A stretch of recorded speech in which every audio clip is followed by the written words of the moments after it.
For NK cells specifically, the foundational science that is the basis and underpinning of our platform, I think tremendous progress has been made already. So let me talk a little bit about the huge progress that has already been made and where do we go next, right? In terms of the huge progress that's already been made, NK cells have been given clinically since about 2005 in single institution centers, all fresh NK cells taken from one donor and given to one patient. Our foundational technology, which comes from Dr. Campagna's work at St. Jude, that essentially what it did was the ability to grow and expand these cells and keep them activated by co-culturing them with a stimulatory cell line.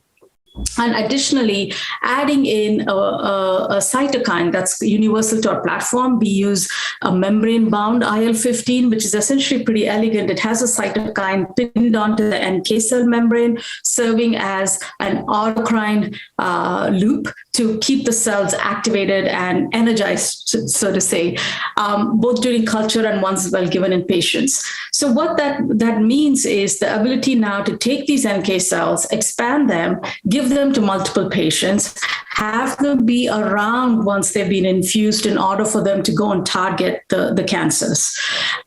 Second big development that's already happened in the field is the ability to cryopreserve.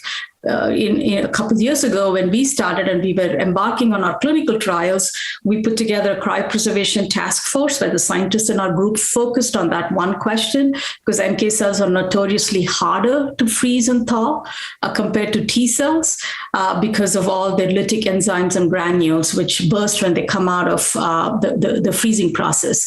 So we've spent some time in cracking that. So we now have cryopreserved cells whose activity is identical to fresh cells.